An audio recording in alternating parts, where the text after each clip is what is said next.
Bonjour tout le monde. Désolé, on attendait un peu, on voyait encore des gens arriver, là, ça continue d'être le cas, donc il n'y a pas de problème pour ça.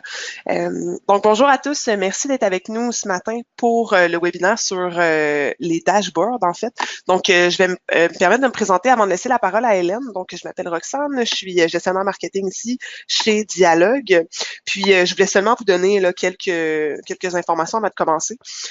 C'est un nouveau webinaire auquel vous allez assister.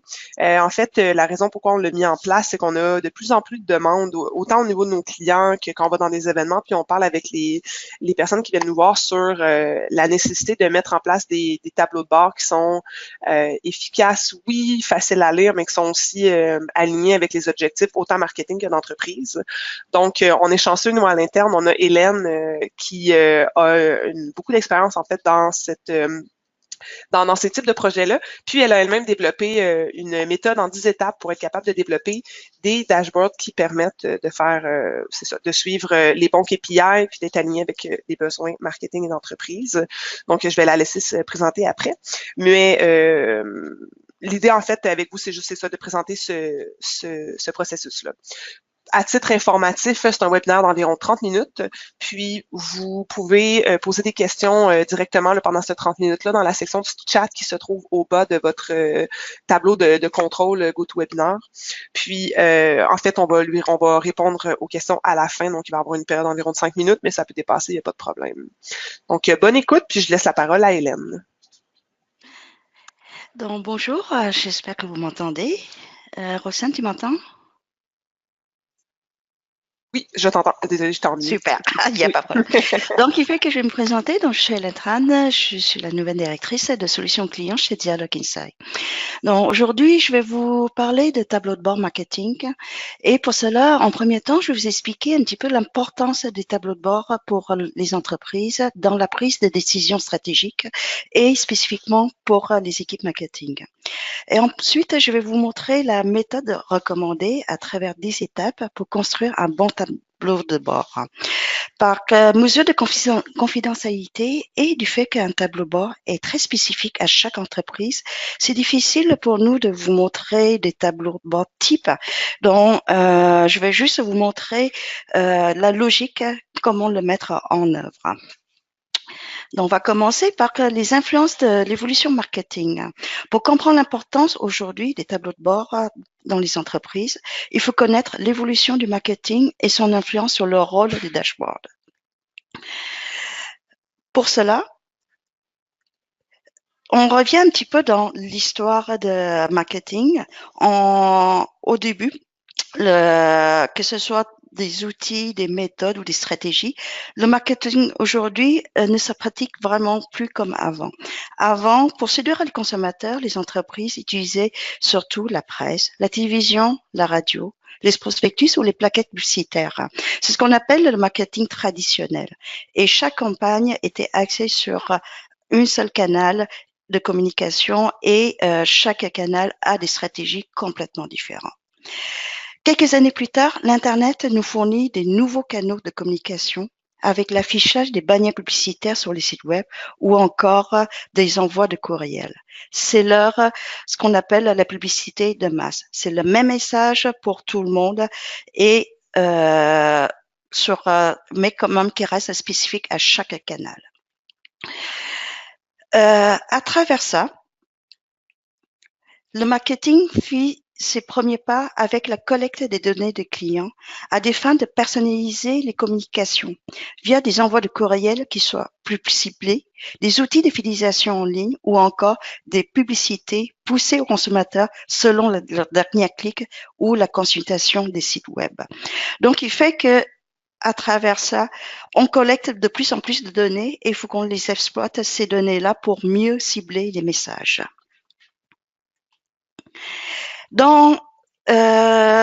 Avec l'impulsion de l'évolution technologique numérique d'aujourd'hui, cette stratégie d'exploitation de données ne cesse de s'amplifier et les technologies génèrent de nouvelles pratiques. Et l'analytique devient un axe central pour la gestion des informations des clients. On a besoin de plus en plus de savoir ce que les utilisateurs font, leur parcours client et leur souhait de recevoir quoi comme offre, quoi comme message. Après une étude de Marquez en 2018, on constate que plus de 60% des décideurs marketing des relations clients ou les responsables des bureaux de digital interrogés placent l'analytique parmi leurs 3 enjeux prioritaires dans leur entreprise.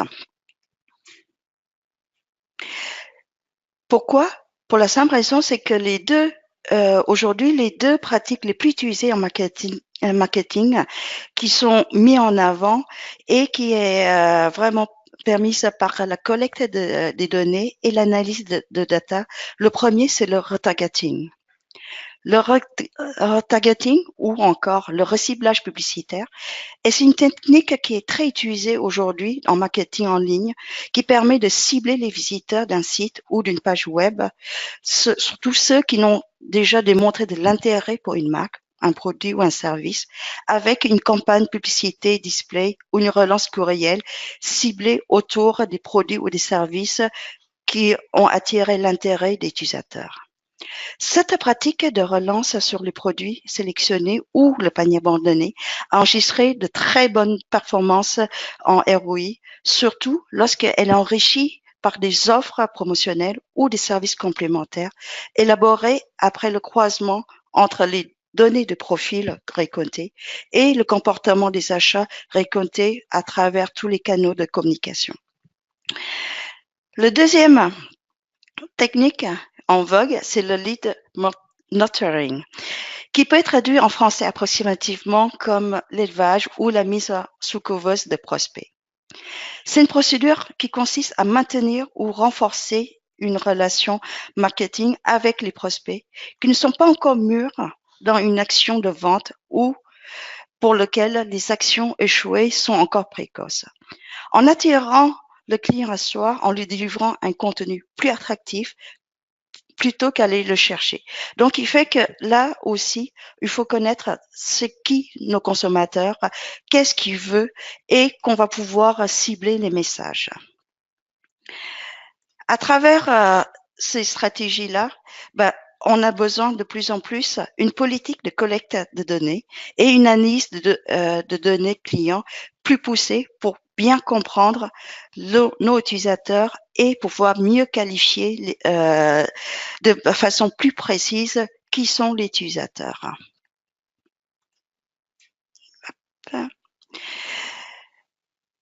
Pour cela, une des choses que les équipes marketing a besoin aussi, c'est évaluer les performances de ce qu'on met en place.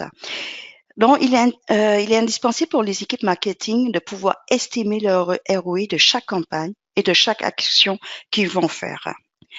Au-delà des outils comme marketing automatisé qui permettent de mettre en place les stratégies, il est important de définir les KPI pour évaluer l'impact de chaque action qu'on met en place et pour qu'on puisse ajuster ou réorienter les stratégies futures. Et c'est le rôle principal des dashboards qui va permettre justement de pouvoir évaluer en temps réel ou semi-temps réel tous les statistiques qu'on aurait comptées de performance de nos campagnes et qu'on puisse réajuster rapidement. 72% des marketeurs dernièrement considèrent d'ailleurs que l'analyse et la gestion de données comme l'ensemble des compétences le plus important à acquérir au sein d'une entreprise d'ici 2 prochaines années. Donc, il fait que c'est un métier en lui-même de pouvoir savoir construire un dashboard, de pouvoir connaître les données récoltées et pouvoir analyser et pouvoir réagir pour orienter les stratégies marketing. Toutes ces transformations n'ont pas d'impact seulement sur l'équipe marketing en lui-même ou l'équipe TI qui met en œuvre beaucoup de technologies pour pouvoir récolter les données. Il impacte aussi par rapport à l'organisation de l'entreprise parce que à travers un tableau de bord qui est bien construit et bien utilisé, il va permettre d'améliorer beaucoup la communication entre les équipes. par exemple, entre l'équipe de marketing et l'équipe de vente, ça permet d'avoir le même base d'informations de discussion et pour une prise de décision bien plus rapide qu'avant parce que les tableaux de bord sont mis à jour régulièrement et il est compréhensible très rapidement par tout le monde. Le deuxième influenceur par rapport au rôle de marketing, des dashboards marketing, c'est l'arrivée de l'omnicanal. Avant, chaque canal a un rôle spécifique et les campagnes sont ciblées par canal. Aujourd'hui, les utilisateurs sont devenus multimoments et chaque point de contact avec la marque devrait répondre à une attente spécifique de l'utilisateur et s'inscrire comme une suite logique de parcours expérience. L'omnicanal casse tous les silos de canaux et établit une communication entre les différents canaux. Chaque canal soutient et renforce les autres canaux. Ainsi, le client et la marque dialoguent d'un média à un autre et on offre la même expérience utilisateur, peu importe les canaux. À travers la normisation et l'unification des systèmes d'information, l'omnicanal permet d'offrir une expérience client uniforme et transverse à tous les canaux. Avec la collecte et la centralisation, les traitements des informations clients en temps réel, l'équipe marketing peut ainsi maintenant mieux comprendre le parcours client à travers les canaux et connaître l'influence de chaque canal par rapport à la campagne qu'ils sont en train de mettre en œuvre. Et le tableau de bord là-dedans doit donc représenter cette réalité. Avant, on avait un tableau de bord plus par canal. Aujourd'hui, tous les indicateurs de performance de tous les canaux doivent être unifiés dans un seul tableau de bord.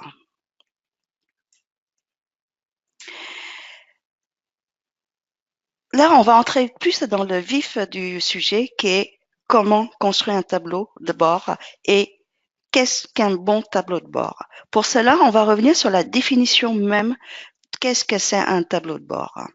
Un tableau de bord sont surtout utilisés dans les entreprises pour permettre de visualiser des données brutes qui donnent un sens à ces données. Et ça, c'est très important. On ne va pas mettre des chiffres pour des chiffres. Il faut qu'on mette des chiffres qui soient pertinents et qui soient représentatifs par rapport à ce qu'on veut pouvoir interpréter. L'évolution technologique subite de la collecte des données et la saisie de données a entraîné les entreprises à stocker des milliers de téras de données, rendues ainsi inutiles aux experts et aux analyses. Trop de données saturent les informations. Donc, il fait qu'un tableau de bord permet justement de filtrer toutes ces données-là, sélectionner et pouvoir montrer les données les plus pertinentes. Donc, il fait qu'un tableau de bord doit être construit dans un objectif comme un outil de prise de décision. Il ne doit contenir que des informations pertinentes nécessaires à une prise de décision. Ces informations doivent être facilement compréhensibles parce que chaque canal a des indicateurs différents, des significations différentes. Donc, il fait que c'est difficile de tout connaître. Donc, il faut le réinterpréter pour pouvoir que tout le monde puisse comprendre la même chose. Et les indicateurs doivent être aussi hiérarchisés pour qu'on puisse avoir une logique dans la compréhension. L'agrégation de toutes ces données clés est un moyen efficace en vue du temps réel ou différé dans les enjeux de son activité. Lorsqu'on va définir un dashboard, il faut savoir dans quel objectif ce dashboard doit répondre et doit répondre à quel type d'enjeu par rapport à l'entreprise. Donc, il fait que le tableau de bord doit remplir 3 missions premières. Le premier, c'est une mission de reporting. Soit utiliser le tableau de bord pour rendre compte de certains résultats. Le tableau de bord reporting servira alors de prendre des mesures correctives pour améliorer la faiblesse observée. La deuxième mission, c'est le pilotage. On utilise le pilotage pour pouvoir plutôt gérer l'opérationnel. Il sert alors à suivre la réalisation de vos plans d'action ou de vos campagnes et qui va vous permettre de pouvoir apporter des ajustements au fur et à mesure de toutes vos actions. Et il est très essentiel pour pouvoir faire le suivi et la planification de vos campagnes. Et la dernière mission, c'est surtout une mission de communication. Le tableau de bord est là pour informer les équipes et la direction la situation réelle de chaque action et il comprend dans ce cas-là des indicateurs qui sont plus généraux où on peut lire facilement la situation en quelques secondes.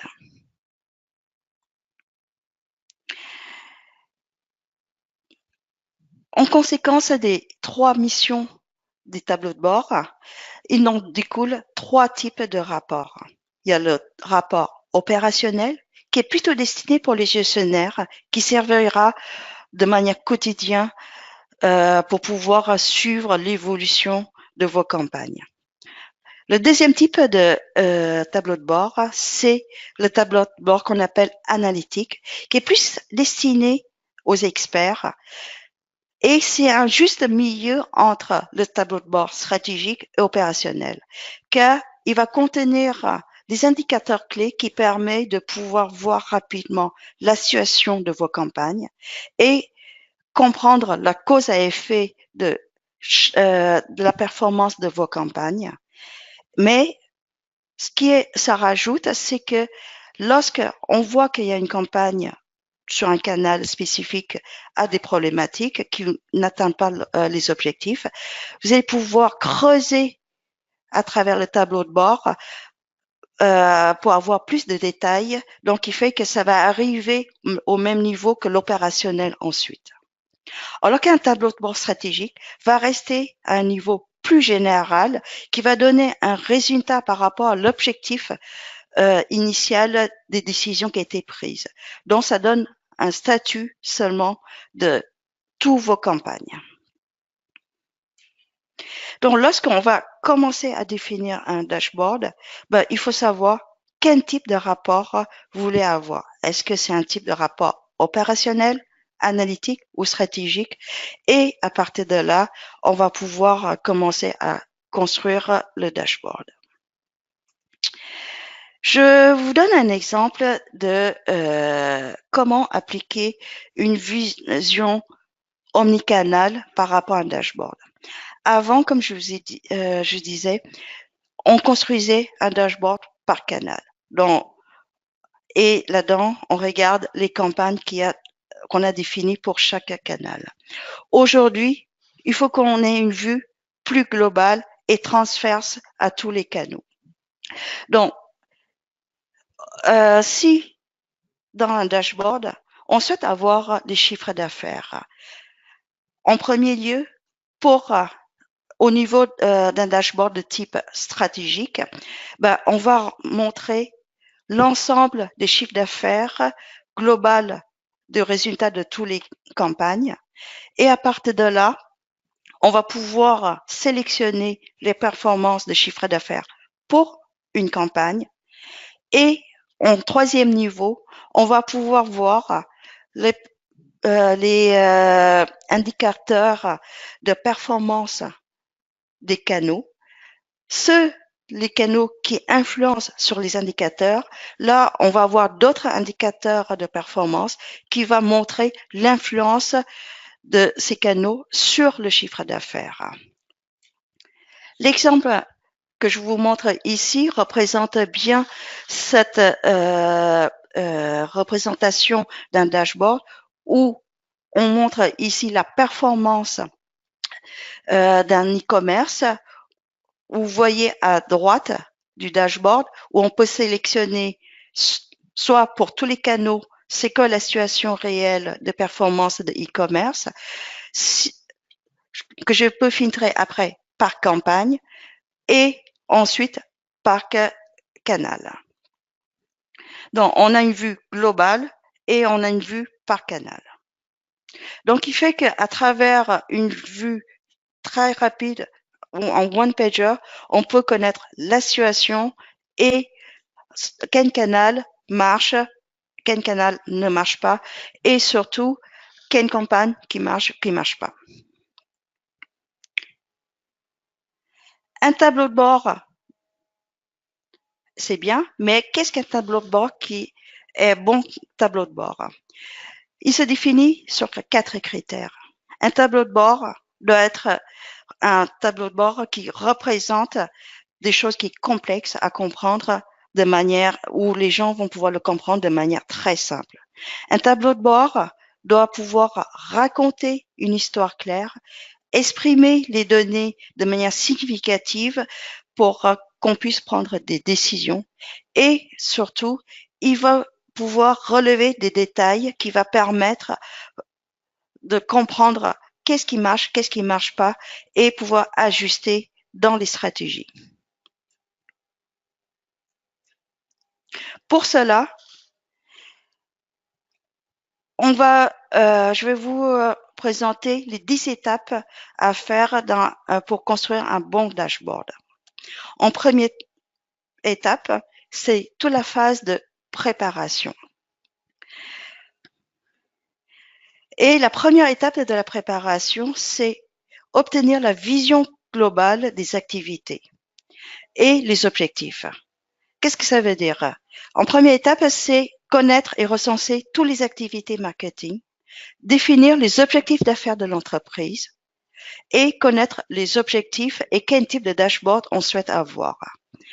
L'objectif de dashboard est de connaître, si votre objectif de dashboard est de connaître la rentabilité d'une offre ou d'une campagne, afin de décider si oui ou non vous voulez continuer dans cette campagne, alors la mission du dashboard sera une mission de reporting, soit de suivre le coût d'investi, le chiffre d'affaires engagé, sa rentabilité par rapport à l'objectif fixé initial. Ensuite, il faut connaître qui sont les utilisateurs de votre dashboard et le niveau de connaissance de l'utilisation d'un dashboard, et ça c'est très important. Est-ce que l'utilisateur possède déjà un système de reporting et est-ce qu'il est à l'aise de lire les rapports dématérialisés, c'est-à-dire est-ce qu'il comprendra lorsqu'il va lire un reporting.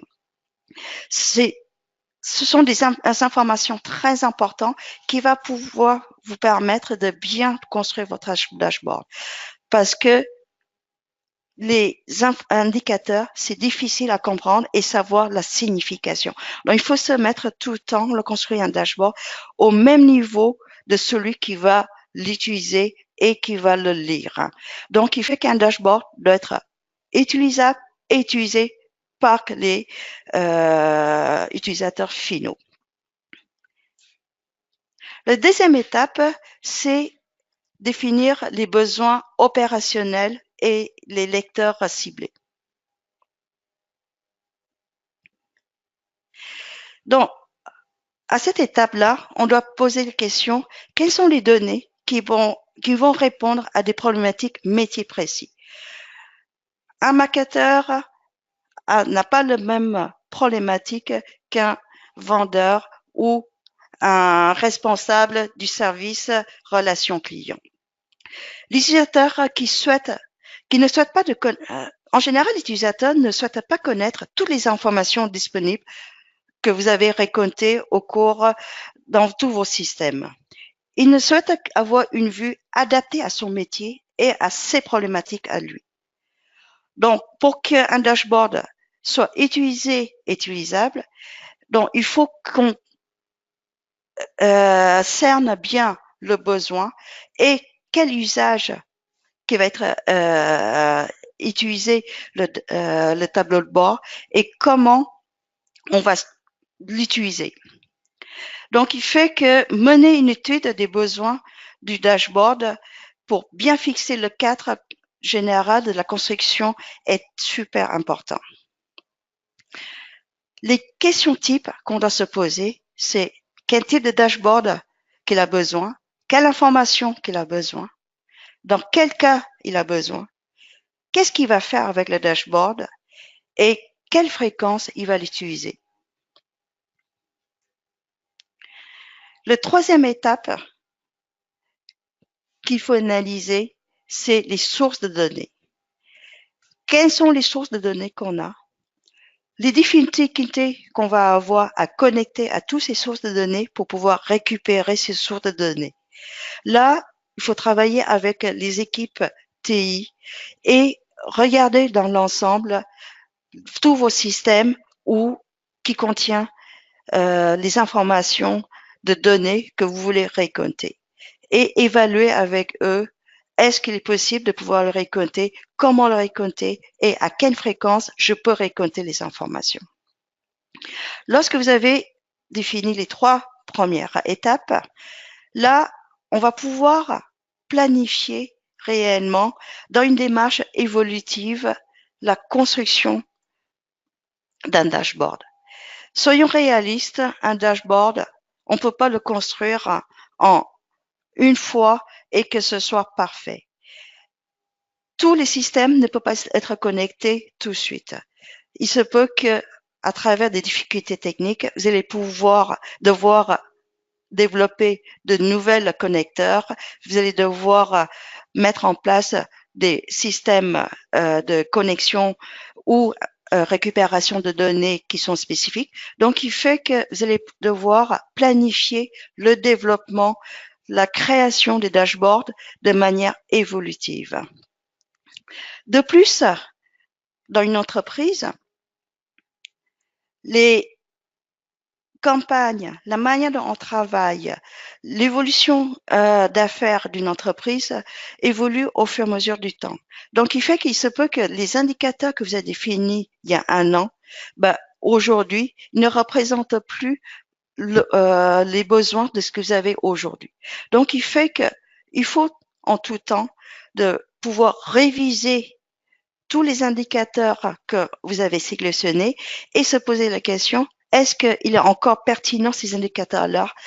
Si oui, on va le garder. Sinon, il faut le réajuster et le modifier si nécessaire.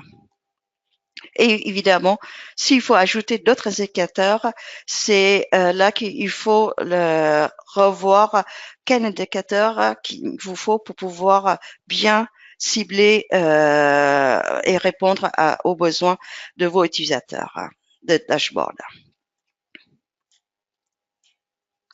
La cinquième étape, lorsqu'on a défini la démarche évolutive, c'est là qu'on va regarder vraiment quels sont les indicateurs de performance qu'on a besoin. Un indicateur doit être toujours générer une action potentielle de la part de votre audience. Par exemple, une chute du nombre de visites d'un site web va générer une prise d'action immédiate d'un marketing. Et lorsqu'on se trompe dans la définition d'un indicateur, c'est prendre le risque de détourner les équipes de leur objectif et de prendre de mauvaises décisions. Donc, il est impératif de bien choisir les indicateurs et que les indicateurs doivent être compréhensifs et adaptés aux personnes qui y ont accès. Ils doivent être comparables et contextualisés. Ça veut dire quoi? Ça veut dire qu'un chiffre d'affaires n'a pas de sens s'il n'est pas comparé à l'année précédente ou entre les campagnes. Et il faut garder cette logique dans l'ensemble des indicateurs.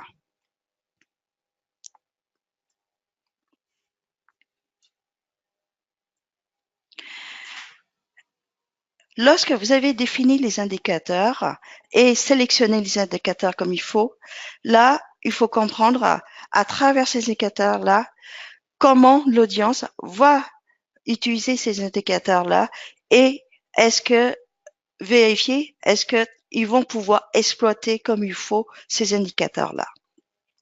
Lorsque toutes ces phases de préparation sont finalisées, à partir de là, on va pouvoir commencer vraiment à construire le dashboard. Pour cela, on doit définir d'abord toute une histoire. Raconter une histoire, c'est scénariser et contextualiser vos données. Donner un contexte à votre discours, ça permet d'aider à retenir l'attention de votre audience et rendre plus mémorisables les résultats de ce que vous voulez montrer. Lorsque vous avez défini une histoire par rapport à ça, à votre dashboard, vous allez pouvoir choisir la méthode de représentation de chaque indicateur.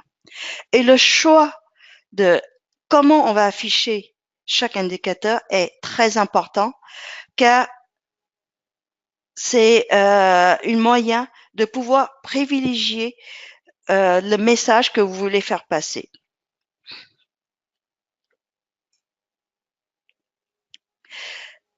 Chaque message, essayez de simplifier vos messages à travers un graphique. Un message, un graphique. N'essayez pas de cumuler dans un seul graphique plusieurs messages. Et s'il le faut, présentez les graphiques sur plusieurs pages et non de mettre tout sur une page. Lorsque vous mettez trop de graphiques sur une page, les audiences, les personnes qui vont lire votre page vont se perdre complètement entre tous les indicateurs. Lorsque vous avez sélectionné les indicateurs, sélectionné comment visualiser les indicateurs, là, vous allez pouvoir enfin, à partir seulement maintenant, choisir quel outil vous allez pouvoir utiliser pour pouvoir construire votre dashboard. Tant que vos besoins sont pas clairement définis, vos indicateurs et les connectivités vers les systèmes sont bien définis et votre besoin de quel type de visualisation vous avez besoin, c'est difficile de pouvoir choisir un outil. Parce que sur le marché, il y a tellement d'outils qui va répondre à tout type de besoin. Ça dépend beaucoup de ce que vous avez déjà. Par exemple, une entreprise qui a déjà un système comme par exemple de SAP ou des systèmes back-end qui fournissent déjà des rapports, dans ce cas-là, vous allez pouvoir vous appuyer sur ces systèmes-là pour pouvoir centraliser les données et pouvoir créer des dashboards. Mais si vous n'avez pas un système et que vous voulez chercher un système qui va vous permettre de créer des premiers dashboards rapidement, vous allez pouvoir le trouver facilement. Il y a un outil qui est très utilisé en ce moment, qui est le Data Studio de Google, où il offre la possibilité de pouvoir connecter aux divers systèmes back-end, que ce soit Google Analytics, des AdWords, des Facebook, des Twitter, et qui va pouvoir vous permettre de pouvoir construire à travers plusieurs types de visualisation des indicateurs et regrouper sur des pages des indicateurs de tout type de canaux. Donc, il fait que l'outil que vous allez choisir, réfléchissez à plusieurs reprises et appuyez-vous sur vos besoins avant de prendre une décision sur le choix de l'outil. Lorsque votre dashboard a été créé, la dernière étape, c'est la création, c'est la communication. Pour cela, il est important de pouvoir former les utilisateurs à comment utiliser le dashboard en présentant, en expliquant la signification de chaque indicateur pour que l'utilisateur n'interprète pas dans le mauvais sens la signification de chaque visualisation d'indicateur et la signification de l'indicateur. Cette formation est cruciale pour que vos utilisateurs utilisent vos dashboards et qu'ils puissent vous apporter des feedbacks pour des améliorations futures. Ici, je vous donne un exemple de comment classifier et définir vos indicateurs. À travers un exemple simple, je prends l'exemple, l'activité, c'est la gestion de recommandations clients. L'objectif, c'est maximiser la satisfaction. Et pour cela, quel indicateur de performance sur lequel je peux me baser pour pouvoir dire que j'ai la satisfaction du client ou non. Pour cela, je m'appuie sur 2 indicateurs de performance, l'indicateur rapidité de traitement et l'indicateur de résolution du problème. Ça, c'est par rapport à l'objectif et par rapport à l'activité que un utilisateur a besoin de résoudre. Pour cela, on va aller chercher les données comme indicateur, le temps de traitement moyenne, le temps écoulé, le nombre de dossiers traités ou le taux de réclamation satisfaite. Et pour chaque indicateur de données qu'on va aller chercher, on va fixer un objectif de chaque indicateur pour dire est-ce que tout ce que les activités que j'ai en train de faire, ça me permet d'atteindre ou non l'objectif que je me suis fixé. Lorsque vous construisez un dashboard, pensez à segmenter et regrouper vos indicateurs par thème. Les 4 grands thèmes qu'on a, c'est conversion, ROI, image de marque, revenu. Parce que chaque thème, on va refléter par des indicateurs différents. Par exemple, la conversion, on va plutôt utiliser les sources de trafic, l'interaction avec les visites et le taux de rebond. Alors que le revenu, c'est plus par rapport au total des revenus, les transactions, le ressenti récurrent de l'achat et les performances des produits.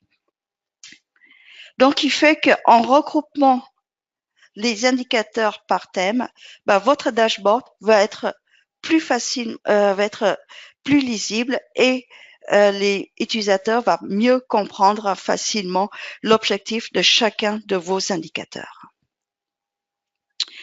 Je vous montre ici les différents visuels proposés, les plus utilisés aujourd'hui. Et c'est sûr que chaque visuel a des objectifs différents et qui va représenter une signification différente. Donc, l'important de bien choisir le bon visuel.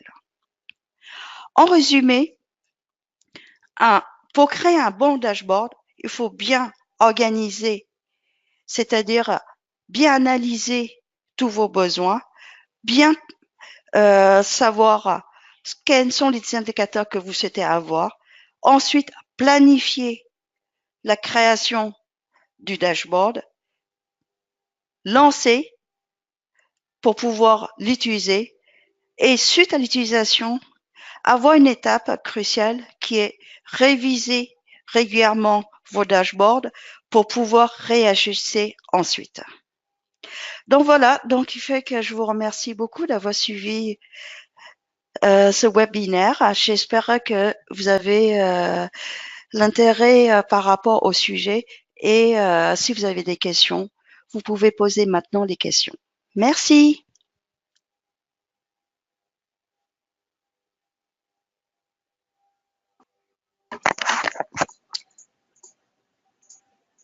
Je vais laisser quelques temps. Si jamais vous avez des points à clarifier, n'hésitez pas.